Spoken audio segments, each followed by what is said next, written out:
Okay, so basically in Rasterlink, you have two tabs. You have your job list tab and you have your printer tab. Your printer tab just has a bunch of general information. It'll have your media width, it'll have your ink levels, it'll have your heater, whatever version of the software you're running, and it'll have the list of all of your jobs. So basically what you're going to want to do is right click the job you get, and before you do anything with it, just click edit quickly and it'll pop you up in this edit window. As far as the edit window goes, there's really only two, maybe three things I care about. Number one is the search position. If you have this box clicked, it's going to search it twice around, which is going to waste some time. So just, click this one right here, so it goes around once and then it finds it. Also, you can go into your other tabs like color edit.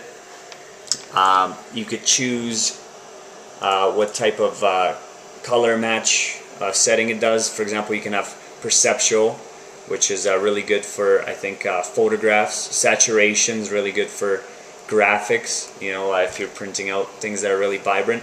Relative is basically going to try to match the colors exactly. So if you're printing, solid colors that aren't mixed in, they're not like a photograph, they're just, orange is orange and black is black, you go with relative. A lot of stuff I print is relative, so I'm always running in relative mode. Color adjustment is how saturated you want your images to become. You could create a new setting for saturations. Like right here I have 3 different settings, and they're gonna basically change this bar. You can make it go up and down. The higher this number is, the more ink it's gonna spray out onto the paper. So just be careful if you're dealing with a material that can't absorb the ink, it's gonna be a little bit fuzzy. So you want to find that perfect spot from which you'll get a really vibrant cut, but it's not going to leak out of the lines. So there's print condition. This is all set. You don't have to touch it. And cut condition. If you don't want your prints to auto cut after, just deselect this. But I'm going to leave it. So then, okay, we finished editing it. Click OK. Then you could right click this and you have a variety of options. So there's rip and print, rip only, delete. So just go under cut. This is the only thing I use. And then you have cut after immediate print, cut after rip and print, cut after print, cut only. So you only need to rip image once, and you rip it every time you edit it. And what it rips is basically like translates it into a language that the printer understands. But yeah, so just click cut after rip and print. It doesn't hurt. If it's already ripped, then it's not going to rip it again. But I'm going to click cut after rip and print and see what happens. So I clicked it. The job is being sent through. It will show up that you have one job on your printer. So let's go back over to the printer. So we're in local. So whenever you want to print something, you have to be in remote. Okay? Otherwise it's not going to print. Nothing's going to happen.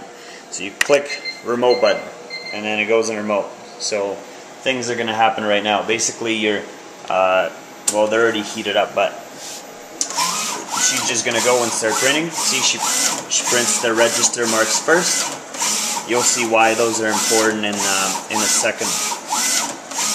Also, I have it set right now that it auto cleans itself once in a while, so I think every 5 prints or so is going to run a bit of cleaning solution through it. I'm meticulous when it comes to maintenance, so if you want it less maintained, feel free to go into settings, or you can just leave it as is. So here comes their print. They have a lot of space I didn't use up, but it's not a big deal.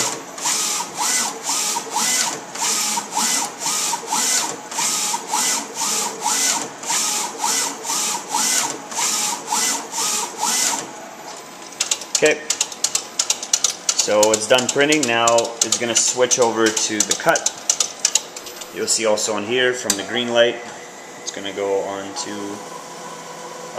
orange light.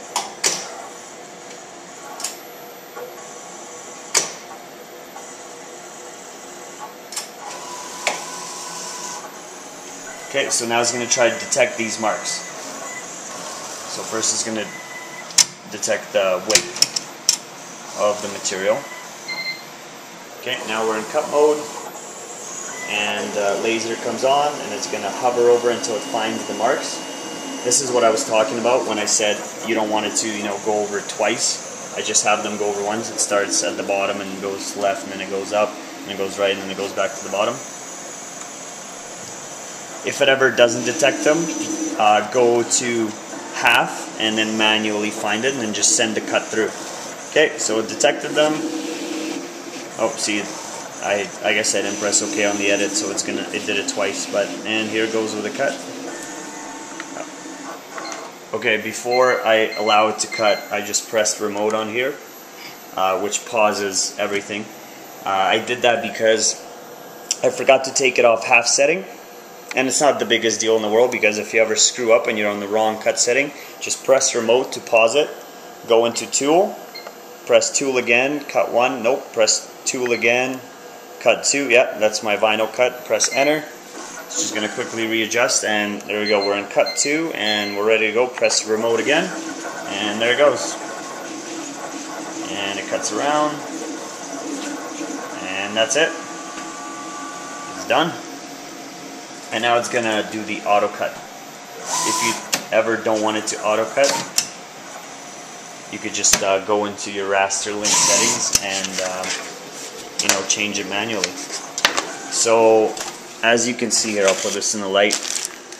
Remember when I took the cut and I went one to the right? It's because I am lazy, but you know, it worked for me. So just let me peel this to show you if the cut was good.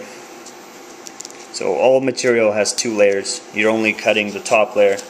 Bottom layer is just there to basically hold it on. I'm just gonna put my camera down.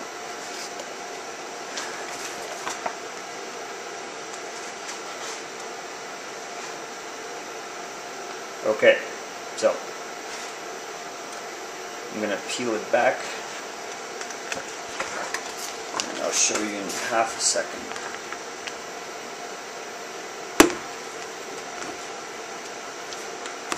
You see, I just peeled the material back, and it cut, you know, perfectly around the print lines. You keep peeling it. If you feel like it's still sticking, if the material is sticking to the cut without, you know, easily coming off, you want to either switch out your blades, because your blades have become dull. The best place for blades, believe it or not, is eBay. They're dirt cheap, and they work just fine. They're sharpened metal, you know. You don't have to pay over 200 bucks for a blade. And see, here we go, we have our sticker. Just peel it off. Or if you don't want to buy a new blade, you could just go into your cut settings and just increase your pressure, which is the middle one. Okay, cool. Alright, so that's how you print.